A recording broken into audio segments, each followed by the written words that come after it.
Hello बच्चों, तो finally कक्षा नौवीं वार्षिक बजट 2025-26 विषय गणित मैथमेटिक्स 9 मार्च का असली वाला पेपर लेकर आ चुके हैं, वो भी पूरा सॉल्यूशन के साथ है।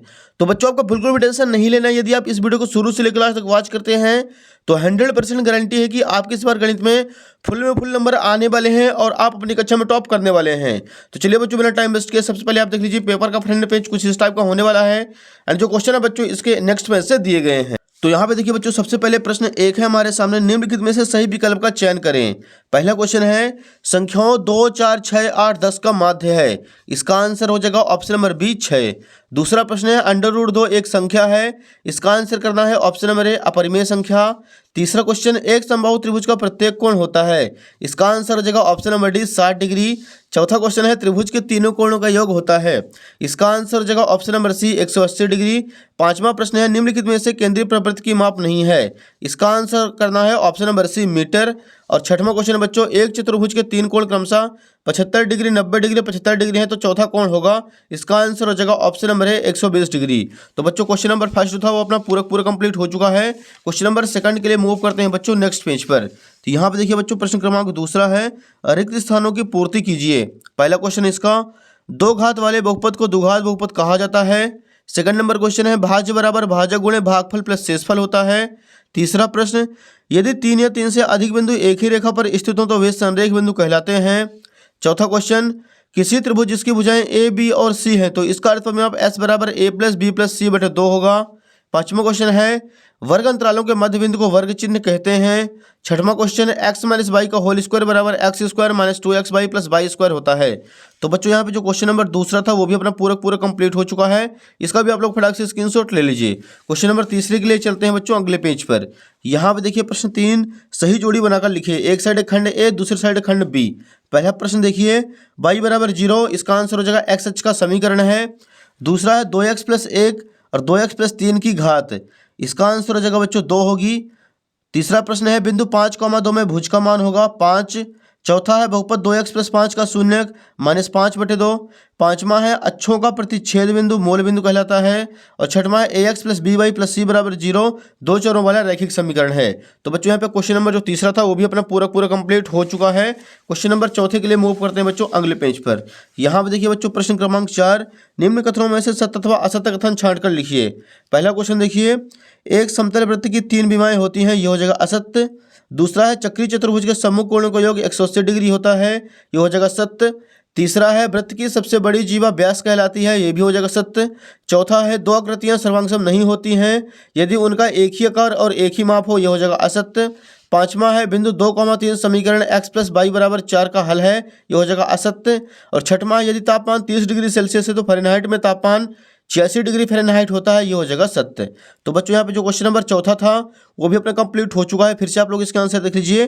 पहला असत्य, दूसरा सत्य, तीसरा सत्य, चौथा असत्य, पांचवा असत्य और छठवां सत्य करना है। क्वेश्चन नंबर चौथा भी वो कंप्लीट। क्वेश्चन नंबर 5 के लिए चलते हैं अगले पेज पर। निम्नलिखित प्रश्नों का उत्तर एक वाक्य में लिखिए। पहला प्रश्न, आर त्रिज्या वाले अर्धगोले के आयतन का सूत्र लिखिए। तो इसका आंसर हो जाएगा 2/3 पाई आर क्यूब। सेकंड क्वेश्चन है SAS सर्वांग समता नियम लिखिए। इसका आंसर हो जाएगा दो त्रिभुजों की दो भुजाओं और उनके बीच का कोण बराबर हो तो दोनों त्रिभुज सर्वांगसम होते हैं। तीसरा प्रश्न, एक समचतुर्भुज के विकर्ण परस्पर होते हैं, तो इसका आंसर हो जाएगा लंबवत होते हैं। चौथा क्वेश्चन, यदि कोई बिंदु माइनस कोमा प्लस के रूप का है तो वह किस चतुर्थांश में स्थित होगा। इसका आंसर करना है चौथे चतुर्थांश पर। पांचवा प्रश्न, तिर्यक रेखा के एक ही ओर के अंतःकोणों को प्रत्येक युग में संपूरक कहलाता है। और छठवां प्रश्न है, यदि x बराबर 2 हो तो 2x माइनस वाई बराबर 5 में y का मान -1 होगा। तो बच्चों यहाँ पे क्वेश्चन नंबर 5वां जो था वो भी अपना पूरा कंप्लीट हो चुका है। क्वेश्चन नंबर 6 के लिए चलते हैं बच्चों अगले पेज पर। यहाँ पे देखिए डियर, क्वेश्चन नंबर 6 है हमारे सामने। 3/5 और 4/5 के बीच 4 परिमेय संख्याएं लिखिए। तो बच्चों यहाँ पे हमें परिमेय संख्या निकालना है दो संख्याओं के बीच में। तो ये रहा बच्चों उत्तर क्रमांक 6 का राइट आंसर। यहाँ पे 3/5 के आंसर में 5 से गुणा कर देना है और 4/5 के आंसर में 5 से गुणा कर देना है। तो यहाँ पे निकल के आ जाएगा 16/25, 17/25, 18/25, 19/25।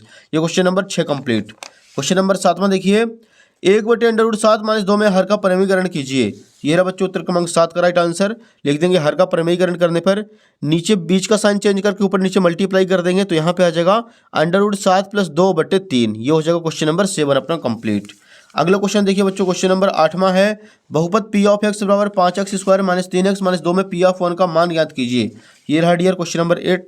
दिया है पी ऑफ एक्स बराबर 5x square minus 3x minus 2, x बराबर 1 रखेंगे तो यहाँ जहाँ जहाँ पी एक्स वहाँ पे 1 रख देंगे तो आ जाएगा 5 माइनस 5 बराबर 0। ये हो जाएगा डियर क्वेश्चन नंबर 8 अपना कंप्लीट। नेक्स्ट क्वेश्चन नंबर 9 के लिए चलते हैं बच्चों नेक्स्ट पेज पर। यहाँ पर देखिए बच्चों प्रश्न क्रमांक 9 दिया गया है, निम्न बिंदु किस चतुर्थांश या किस अक्ष पर स्थित है। ये रहा 9 का आंसर। पहला है 0,4 बाई अक्ष पर, 2,-5 चौथे चतुर्थांश पर, 7,0 एक्स अक्ष पर और -3,-4 तीसरे चतुर्थांश पर स्थित होगा। अगला देखिए बच्चों प्रश्न 10वां है, बिना बिंदु को आलेखित किए बताइए कि वे किस चतुर्थांश में स्थित होंगे यदि पहला दिया गया है कोटि 2 और भुज -3 है। तो यहाँ पर लिखेंगे दूसरे चतुर्थांश पर और दूसरा भी हो जाएगा दूसरे चतुर्थांश पर। तो 10वें के दोनों का आंसर हो जाएंगे दूसरे चतुर्थांश पर स्थित होंगे। क्वेश्चन नंबर 11 के लिए चलते हैं बच्चों अगले पेज पर। यहाँ पे देखिए प्रश्न क्रमांक 11, उस लंबवृत्तीय शंकु का आयतन ज्ञात कीजिए जिसकी त्रिज्या 6 सेंटीमीटर ऊंचाई 7 सेंटीमीटर है। तो यहाँ पे लिखेंगे शंकु की त्रिज्या r बराबर 6 ऊंचाई h बराबर 7, शंकु का आयतन 1/3 पाई r स्क्वायर h। यहाँ पे रख देंगे 1/3 पाई की वैल्यू 22/7 गुणे 6 7 से 7 कैंसिल, 3 दूनी 6, 22 गुणे 12 262 सेंटीमीटर क्यूब। तो हो जाएगा डियर क्वेश्चन नंबर 11 यहाँ पे अपना कंप्लीट। नेक्स्ट देखिए बच्चों क्वेश्चन नंबर 12 है, आयत के कोई दो गुण लिखिए। ये रहा बच्चों प्रश्न क्रमांक 12। आयत के दो गुण निम्न हैं। पहला है आयत की सम्मुख भुजाएं बराबर होती हैं। दूसरा हो जाएगा आयत का प्रत्येक कोण समकोण होता है। यहाँ पे क्वेश्चन नंबर 12 भी अपना हो जाता है कंप्लीट। क्वेश्चन नंबर 13 देखिए बच्चों, RHS सर्वांग समता नियम लिखिए। तो ये रहा 13 का आंसर। RHS सर्वांग समता नियम, यदि दो समकोण त्रिभुजों में एक त्रिभुज का कर्ण और एक भुजा क्रमशः दूसरे त्रिभुज के कर्ण और एक भुजा के बराबर हो तो दोनों त्रिभुज सर्वांग समता होते हैं। यही होता है RHS सर्वांग समता नियम। क्वेश्चन नंबर 14 देखिए पहले बच्चों, यहाँ पे बोला गया है एंगल POS और QOS का मान ज्ञात करना है। तो यहाँ पे आप लोग देख लीजिए, सबसे पहले यहाँ पे सॉल्व कर लेंगे, लास्ट में निकल गया एंगल POS बराबर 105 और एंगल QOS बराबर 75 डिग्री। ये question number 14 complete. Next question number 15 के लिए चलते हैं डियर अगले पेज पर।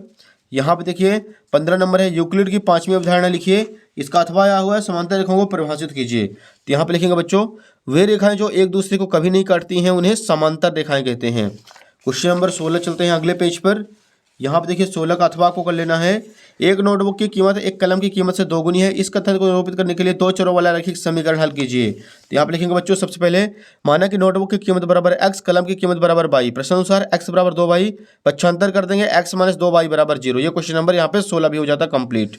अगला देखिए डियर 17 नंबर, a की वैल्यू फाइंड कीजिए जबकि x बराबर 3 और y बराबर 4 है। समीकरण दिया है 3y बराबर ax प्लस 7 का एक हल हो। तो यहाँ पे लिखेंगे बच्चों, सबसे पहले दिया है 3y बराबर ax प्लस 7, x बराबर 3 और y बराबर 4 रखने पर 3 चौक 12 प्लस 3 एकम 3 है प्लस 7, 12 में 7 माइनस कर देंगे 5/3। ये हो जाएगा बच्चों क्वेश्चन नंबर 17 यहाँ पे अपना कंप्लीट। क्वेश्चन नंबर 18 आप लोग देख लीजिए, यहाँ पे चतुर्भुज PQRS एक आयत है, ये सिद्ध करना है। इसका अथवा दिया गया है, दर्शाइए कि एक वर्ग के विकर्ण बराबर होते हैं और परस्पर समकोण पर काटते हैं। ये रहा बच्चों क्वेश्चन नंबर 18 का अथवा। आप लोग इसका फटाफट स्क्रीनशॉट लेकर इसका सॉल्यूशन तैयार कर लीजिए। अगला क्वेश्चन देखिए 19 नंबर है, एक जोकर की टोपी एक शंकु के आकार की है जिसके आधार की त्रिज्या 7 सेंटीमीटर ऊंचाई 24 सेंटीमीटर है। इसी प्रकार की 10 टोपियां बनाने के लिए आवश्यक गत्ते का क्षेत्रफल। तो ये रहा बच्चों क्वेश्चन नंबर 19 अपना कंप्लीट। यहाँ पे गत्ते का क्षेत्रफल जो निकल के आएगा 5500 सेंटीमीटर स्क्वायर। क्वेश्चन नंबर 20 है, एक राज्य के विधानसभा के चुनाव में विभिन्न राजनीतिक पार्टियों द्वारा जीती गई सीटों के परिणाम नीचे दिए गए हैं। मतदान के परिणामों को निरूपित करने के लिए दंड आलेख बनाइए। ये रहा बच्चों दंड आलेख इसका क्वेश्चन नंबर 20 का। ये लीजिए आप लोग फटाफट, ए द्वारा जीती गई सीटें 75, बी द्वारा 55, सी द्वारा 37, डी द्वारा 29 और ई द्वारा 10 और एफ द्वारा 37। ये हो जाएगा क्वेश्चन नंबर 20 भी अपने यहाँ पे कंप्लीट। नेक्स्ट क्वेश्चन देखिए पहले बच्चों, क्वेश्चन नंबर 21 है, गुणनखंड कीजिए 64m cube minus 343n cube. ये रहा बच्चों क्वेश्चन नंबर 21 का राइट आंसर। क्वेश्चन नंबर 22 देखिए, सिद्ध कीजिए कि वृत्त के केंद्र से जीवा पर खींची गई रेखा जीवा पर लंब होती है। तो ये रहा बच्चों क्वेश्चन नंबर 22 का सॉल्यूशन। आप लोग फटाफट इसका स्क्रीनशॉट ले लीजिए, लास्ट में आंसर निकल के आएगा एंगल OMA बराबर angle OMB equal to 90 degree CPCT से। अगले क्वेश्चन देखिए, लास्ट क्वेश्चन है बच्चों क्वेश्चन नंबर 23, यदि एक समबाहु त्रिभुज का परिमाप 30 सेंटीमीटर है तो उसकी बराबर भुजाएं 12-12 सेंटीमीटर की हैं। इस त्रिभुज का क्षेत्रफल ज्ञात कीजिए। तो ये रहा बच्चों यहाँ पे लिखेंगे, सबसे पहले दिया है एक समबाहु त्रिभुज का परिमाप 30 सेंटीमीटर, दो बराबर भुजाएं 12-12 सेंटीमीटर की हैं। तो a बराबर 12 और b बराबर 12 centimetre. a plus B plus सी बराबर 30, तो 12 + 12 24, 30 में 24 घटाएंगे 6 सेंटीमीटर। एस की वैल्यू निकालना है a + b + c बटे 2, 30/2 बराबर 15 सेंटीमीटर। त्रिभुज का क्षेत्रफल बराबर होता है सूत्र √s × s - a s - b s - c। तो आज 15 × 15 - 12, 15 - 12 15 - 6। तो 15 गुणे 15 में 12 घटाएंगे 3, 15 में 12 घटाने पे 3, 15 में 6 घटाने पे 9। तो यहाँ पे जगह बच्चों 2 3 तो 3 आ जाएगा बाहर और 9 से एक 3 का पेयर बाहर। अंडर के अंदर 15, 3 तो कहीं 9 √15 सेंटीमीटर स्क्वायर। तो ये हो जाएगा बच्चों क्वेश्चन नंबर जो 23 था उसका पूरा सोल्यूशन। तो बच्चों यहाँ पे अपना पूरा असली क्वेश्चन पेपर कंप्लीट हो चुका है। फटाफट आप लोग वीडियो को लाइक कर दीजिए, चैनल को सब्सक्राइब कर लीजिए और वीडियो को ज़्यादा से ज़्यादा बच्चों को भी शेयर कर दीजिए ताकि सभी बच्चों को जो है असली क्वेश्चन पेपर प्रोवाइड हो सके। तो बच्चों आप लोग शेयर करना भूल जाते हैं, फटाफट अपने स्कूल के सारे ग्रुपों में वीडियो को शेयर कर दीजिए। धन्यवाद।